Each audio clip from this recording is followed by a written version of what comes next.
네, 안녕하세요. 메가로스의 국어과 유세훈입니다.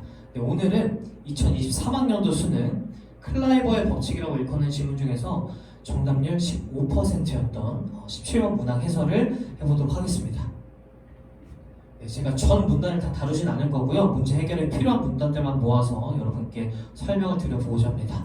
자, 이제 3문단은 전체 문단 중에서 딱 한 문장만 갖고 왔는데 읽어볼게요. 19세기의 초기 연구는 체외로 발산되는 열량이 체표 면적에 비례한다고 보았대요. 자, 비례한대요. 근데 비례한다는 건 뭐냐면 즉 그 둘이 항상 일정한 비를 갖는다는 것이다. 자, 3문단에서 알아야 될 내용은 요거 하나입니다. 17번 문제를 해결하기 위해서 3문단에서 뭔가가 비례한다는 것은 일정한 비를 갖는다는 말이구나. 요거를 체크하고 넘어가셨어야 되고 이제 4문단 가보도록 할게요. 자, 이제 4문단에서 1930년대 클라이버라는 사람은 생쥐부터 코끼리까지 다양한 크기의 동물의 기초대사량 측정 결과를 분석했대. 자, 이 사람은 기초대사량에 관심이 많았나봐. 이걸 또 분석하는 사람인가봐. 그래프에 가로축 변수로 동물의 체중을 두고요. 세로축 변수로는 기초 대사량을 두고 각 동물별 체중과 기초 대사량의 순서상을 점으로 나타냈대요. 자, 4문단은 우리가 이해가 됐을 것 같은데, 자, 이렇게 좌표 평면을 그리고 가로축에 뭐가 들어간다는 거야? 체중이 들어간다는 얘기고요. 자, 세로축에 뭐가 들어간다는 얘기예요? 기초 대사량이 이렇게 들어가가지고 순서상 x, y의 점들을 여기다 찍었다는 거죠. 이렇게 찍어놨겠죠. 이게 3문단의 내용이고요. 이게 4문단의 내용이고, 자, 다음 5문단으로 가서 자, 가로축과 세로축 두 변수의 증가율이 다를 경우 그 둘의 증가율이 같을 때와 달리 일반적인 그래프에서 이 점들은 직선이 아닌 어떤 곡선의 주변에 분포한다. 자, 문장 한 번 읽고 문장의 의미가 안 들어오죠. 자, 천천히 다시 읽어볼게. 가로축과 세로축 두 변수의 증가율이 서로 다를 경우, 여기서 느꼈을까요? 자, 가로축과 세로축 두 변수의 증가율이 서로 다를 경우를 한정하고 있는데, 그럼 무슨 경우도 있겠어? 서로 같을 경우도 있을 거 아니야, 그쵸? 그러면 병렬적 구성이 나오겠다는 걸 추론할 수 있을 거예요, 그쵸? 그럼 너는 뭐 하고 싶은 것 같아? 분류하고 싶은가 보다. 케이스를 나눠서 분류하고 싶은가 봐. 근데 그 둘의 증가율이 같을 때와 달리 역시나 비교하고 있네요. 자, 근데 이런 말이 나오면 좀 헷갈리잖아. 뭐뭐와 달리라는 말은 선지에 나와도 제가 잠깐 가리고 보자고 했잖아요. 얘는 헷갈리니까. 오케이, 비교하는 건 알겠는데 너 잠깐 나가 있어. 자, 서로 다른 경우에 일반적인 그래프에서 이렇게 작은 따옴표로 강조까지 해주고 있죠. 자, 여기 왜 강조해줘? 여기에서는 그렇다는 거죠. 여기 한정하고 있는 거 느껴져요? 일반적인 그래프에서는 이 점들은 직선이 아닌 어떤 곡선의 주변에 분포한대. 자, 그러면 5문단의 내용은 이런 거죠. 자, 가로축과 세로축 두 변수의 증가율이 다를 경우에 일반적인 그래프에서는 이 점들은 곡선의 주변에 분포한다. 자, 그러면 위에 뭐가 들어가냐면 문장에서 강조해줬던 일반적인 그래프. 자, 일반적인 그래프에서 케이스가 분류가 되는 거죠. 자, 어떤 경우? 가로축과 세로축 두 변수의 증가율이 다를 경우. 자, 가로축의 증가율과 세로축의 증가율이 서로 다를 경우에는 이 점들은 어디에 분포한다? 곡선의 주변에 분포한대. 자, 그럼 제가 빼먹었던 저 달리라는 것을 읽어볼게요. 자, 그러면 그 둘의 증가율이 같을 때와 달리라고 했으니까 다른 케이스는 뭐야? 가로축의 증가율과 세로축의 증가율이 같을 때죠. 이때는 그러면 점들이 직선에 분포할까 곡선에 분포할까? 저 문장에 의하면 이때는 곡선이 아니라 직선에 분포하겠구나. 이걸 추론할 수 있는 거죠. 그렇죠? 얘를 추론할 수 있어. 일반적인 그래프라고 여기서 한정을 해놔줬고 케이스를 분류하겠다고 해놨고, 분류한 것 중에 하나는 뭐뭐와 달리라는 표현을 통해서 우리가 추론할 수 있었다는 거예요. 자, 계속 읽어볼게. 이 점들은 다음에 그런데 순서쌍의 값에 상용 로그를 취한대. 여기부터 갑자기 이제 혼란이 오죠. 아니 왜 상용 로그를 취해? 순서쌍 구했잖아. 선도 만들었잖아. 왜 취할까? 새로운 순서쌍을 만들어서 이를 그림과 같이 그래프에 표시하면 어떤 직선의 주변에 점들이 분포하는 것으로 나타난대. 그러면 그 직선의 기울기를 이용해서 두 변수의 증가율을 비교할 수 있다. 그림에서 x와 y는 각각 체중과 기초대사량의 상용 로그를 취한 값이다. 이런 걸 L 그래프라고 하는데, 자 그럼 이걸 읽으면서 이런 게 느껴지는지 이제 확인을 해봐야 되는데, 자 클라이버라는 사람은 뭔가 분석한 사람이었잖아요. 자 일반적인 그래프에서는 곡선도 나오고 직선도 나오더라. 그런데 순서쌍의 값에 상용 로그를 취해 그 이유를 찾아 들어가야죠. 왜 취했을까? 새로운 순서쌍을 만들어서 그래프에 표시하면 직선의 주변에 점들이 분포하는 것으로 나타나는데, 그러면 점점 읽어보면 뭐가 문제인 거야? 이거 뭔가 결과가 곡선이면 안 되나 보다 이 생각이 들어야 되는 거야. 그럼 이게 뭔 거야?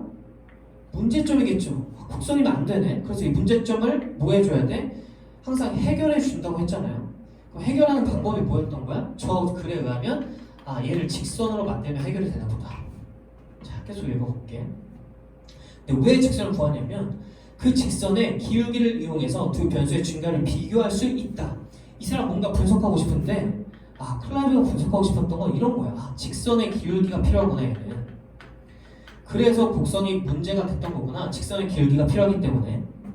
직선의 기울기를 이용하면 또 뭘 알 수 있어? 두 변수의 증가율도 알 수 있대. 그럼 클라이버가 원했던 건 이건 거죠, 그쵸? 얘는 이걸 원하니까 곡선이면 안 되는 거야. 그래서 해결책으로 직선으로 만들어갔던 거야. 상용 로그라는 아주 어려운 걸 써가면서까지. 이런 방식으로 표현한 그래프를 뭐라고 한다? L 그래프라고 하는구나. 자 그럼 여기서 L 그래프라는 게 등장하게 되는 거죠. 그럼 이 해결책에 대해서 좀 더 구체적으로 설명해 줄 필요가 있겠죠. 넘어가 볼게요. 자 6문단입니다. 자 체중의 증가율에 비해 기초 대사량의 증가율이 작다면, 여기서도 느껴지나요? 뭐뭐 한다면, 뭐뭐 한다면, 뭐뭐 할 때는. 역시나 뭐 하고 있어?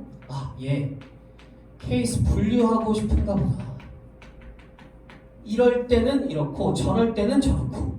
자 그러면 L 그래프로 왔는데 다시 제가 여기다가 L 그래프로 한번 써보겠습니다. L 그래프. L 그래프에서 체중의 증가율에 비해 기초 대사량의 증가율이 작다면 그럴 때는 이러고 있으니까 역시나 분류하겠습니다. 자, 체중의 증가율이 뭐였어? 아까 가로축 증가율이랑 똑같았던 거잖아. 자 그러면 여기에서 가로축 증가율과 세로축 증가율을 비교했을 때 이 가로축 증가율에 비해서 세로축 증가율이 작다면 이랬으니까 부동호가 이렇게 표시가 되겠죠. L 그래프에서 직선의 기울기는 이 케이스에서 직선의 기울기라는 거는 1보다 작대. 기초 대사량, 즉 세로축 증가율이 작을수록 기울기도 작아진다. 만약에 체중의 증가율과 기초 대사량의 증가율이 같다면 역시나 케이스 분류해주고 있네요. 자, 만약에 가로축 증가율과 세로축 증가율이 같다면 이때 기울기가 어떻게 된대? 그렇죠. 기울기가 1이 된대.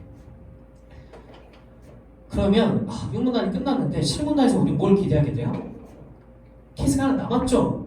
가로축 증가율에 비해서 세로축 증가율이 클 때 기울기는 어떻게 된다라는 말이 나와야 되는데 일단 6문단에 없는 것부터 이상해. 그쵸? 저 문단에서 다 정리해줘야 될 것 같은데 넘어가보는 거죠. 7문단으로. 자, 이렇듯 L 그래프와 같은 방식으로 표현할 때 라고 하면서 7문단에서 갑자기 이걸 다 정리해주는 느낌으로 글이 흘러가고 있잖아요. 자 그러면 뭐가 빠진 거야? 케이스가 하나 빠졌잖아. 그러면 그냥 넘어가지 말고 정리를 해줘야죠. 자 가로축 증가율과 세로축 증가율을 비교해서 세로축 증가율이 더 클 때는 기울기가 어떻게 되겠어요? 기울기가 1보다 크게 되겠죠. 그렇죠? 이거를 옆에 써놓지 않든 머릿속으로 한번 생각은 해봐야 된다는 거야. 자 2024학년도 지문인데 제가 하고 있는 지문이 2024학년도 수능 데이터 지문을 보시면 거기도 그래프가 2개 나오거든요. 근데 한 그래프는 본문에서 설명을 하고 한 그래프는 보기로 빼서 문제로 만들었단 말이야. 그것도 케이스 분류를 했던 건데, 자, 출제자가 이렇게 케이스를 분류하고 있을 때 뭔가 정보를 빠뜨린다는 거는 의도적으로 빠뜨린 거예요. 그 정보를 놓쳤을 리가 없잖아, 출제자가. 그럼 그 정보가 빠져 있을 때 우리는 머릿속으로 생각하는 거죠. 아, 이거 문제로 등장하니까 빼놨겠구나. 그럼 나는 걔까지 정리를 해놓고 문제로 들어가겠구나. 이렇게 하면서 여기를 정리하셨어야 된다는 말씀입니다. 다시 7문단으로 가볼게요. 이렇듯 L그래프와 같은 방식으로 표현할 때 생물의 어떤 형질이 체중 또는 몸 크기와 직선의 관계, 오케이, 직선의 관계, 얘가 구하고 싶었던 거, 보이며 함께 증가하는 경우 그 형질은 상대 성장을 한다고 한대. 동일 종에서 심장 두뇌와 같은 신체 기관의 크기도 상대 성장을 따른대요. 자, 그러면 이게 1문단이었고 7문단으로 와가지고, 자, 7문단의 내용은 이런 거야. 자, 가로축과 세로축이 이렇게 있을 때 우리는 지금 가로축에 체중을 가지고 계속 했었는데 여기 체중 대신에 몸 크기가 들어갈 수도 있고, 세로축에는 어떤 애가 들어간다는 거죠? 어떤 형질이 들어간다는 거죠. 어떤 형질이 들어가기. 근데 그 형질은 뭐냐면 심장 두뇌와 같은 신체 기관의 크기래요. 신체 기관의 크기 같은 형질이 여기 들어갈 수 있다. 그럼 이 그래프도 뭘 나타낸다? 역시나 직선을 나타낸다. 뭐기 때문에? L그래프기 때문에 그렇다는 거죠. 그쵸? 그러면 저기 나와 있는 또 작은 따옴표에서 또 강조되고 있는 요 놈, 이 상대 성장이라는 놈은 어디와 관련되어 있는 개념이냐면 L그래프와 관련되어 있는 개념이죠. 직선으로 이루어졌기 때문에. 그렇죠? 그러니까 여기서 기울기가 어떻든 상대 성장을 한다는 것과 관련이 있구나라는 걸 확인하고요. 자, 8문단 넘어가고 9문단에서 클라이버는 이런 방법에 근거하여 L그래프에 나타난 최적의 직선을 기울기로 최적의 직선의 기울기로 0.75를 얻었대. 얘가 얻고 싶은 것과 뭐였지? 직선의 기울기였지. 드디어 얻었네. 얘가 몇이라는 결론이에요? 0.75구나. 그럼 케이스 나눴었잖아. 그쵸? 클라이버가 알고 싶었던 건 이렇게 케이스를 여러 개 나눠서, 자, 넘버링을 해보면 1번, 2번, 3번 케이스로 나눠서 클라이버가 얻은 결론은 뭐였어? 기울기가 1보다 작은 0.75, 여기를 결국 얻어냈구나. 자, 그래서 이에 따라 동물의, 자, 저거는 지수에 올라가 있는 겁니다. 동물의 체중 0.75제곱에 기초 대사량이 비례한다고 결론을 지었대요. 자, 9문단의 내용은 이런 거죠. 자, 체중이라는 게 있고 우리가 계속 비교했던 게 기초 대사량을 비교했었는데,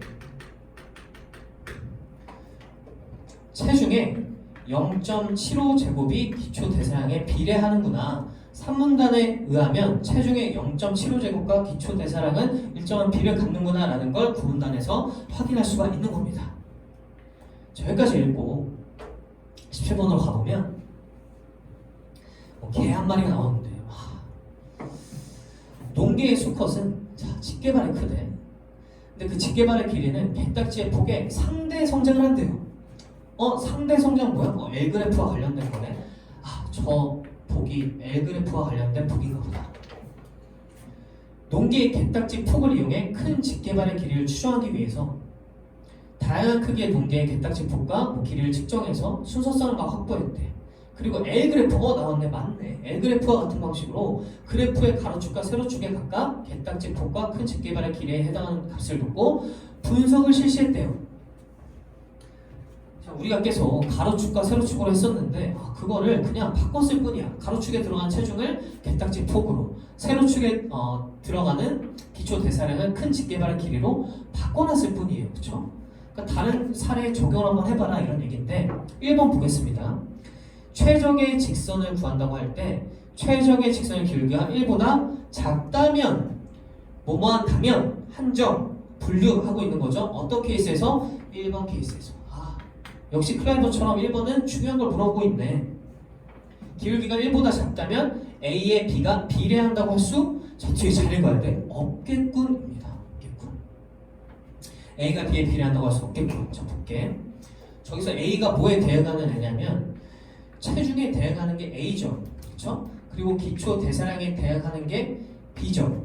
그럼 결론적으로 9문단에서 뭐라고 얘기했냐면 체중의 0.75제곱 즉 일반화시키면 얘를 A로 일반화시킨 것처럼 얘도 일반화시키면 얘는 직선의 기울기 값이 되겠죠. 그럼 A의 기울기와 뭐가 비례하는 거야? B가 비례하는 거지. 그치? 그러니까 A가 B에 비례하는 건 아닌 게 되는 거죠. 그렇죠? A의 기울기가 B에 비례하는 거지 A와 B가 비례하는 건 아니다. 또는 다른 말로 지금 상대 성장은 L그래프와 관련되어 있는 거니까 자, 로그 A 값 로그 체중한 거 그 다음에 로그의 B 값 로그의 기초계산을 넣은 거 얘는 비례하겠죠. 왜? L그래프에서 만들었으니까. L그래프는 직선이니까 일정한 B로 비례를 하겠죠.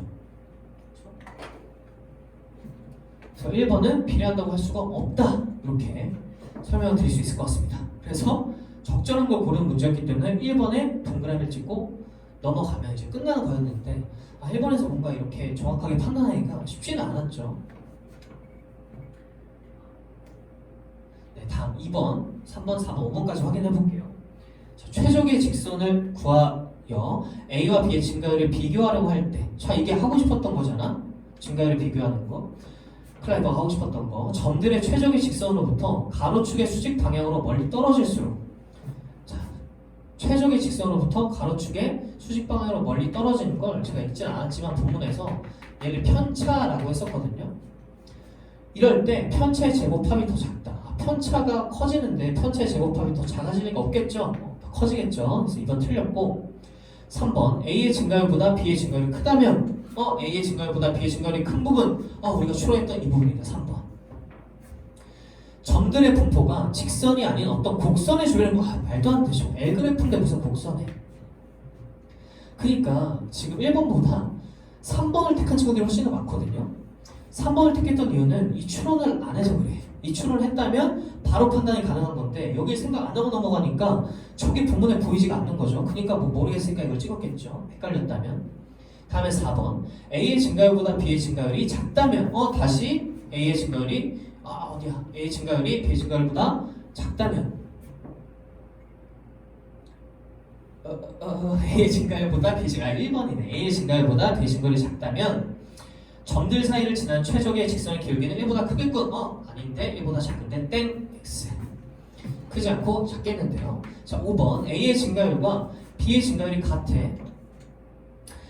근데 이번엔 L그래프가 아니라 일반적인 그래프를 갑자기 가져왔어. 그럼 우리의 생각은 여기로 넘어갔어야 돼요. 자 A의 증가율과 B의 증가율이 같고 여긴 일반적인 그래프야. 그럼 케이스 어디야?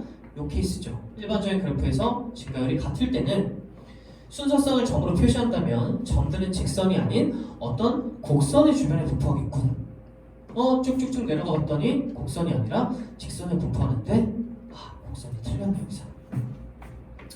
그쵸? 그래가지고 2번, 3번, 4번 2번, 3번, 4번, 5번은 다 틀린 점이 있고 1번이 적절해서 정답이 1번이었다. 이렇게 해서 17번 해설을 해봤습니다. 네, 본문은 여기까지고 자, 이런 과정을 좀 복잡한 과정을 통해서 이제 본문을 읽어냈는데 분명 쉽지 않았을 거예요. 그래서 저는 이 질문을 여러분들이 마지막으로 좀 땡겨서 풀었어야 된다고 생각을 하고 가장 어려운 걸 뒤로 빼는 게 맞는 것 같고 시간이 좀 부족했더라도 1번 어떻게든 잘 파악해가지고 풀어냈으면 나머지 좀 파악하는 시간을 줄여가지고 1번 찍고 100점을 맞았으면 참 좋았겠다는 생각을 합니다.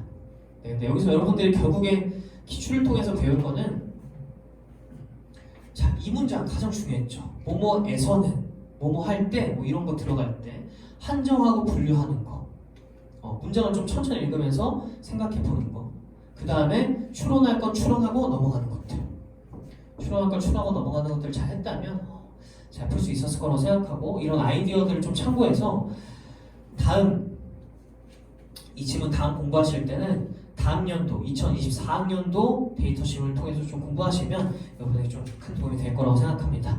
네, 저 해설 강의는 여기까지 하도록 하겠습니다. 감사합니다.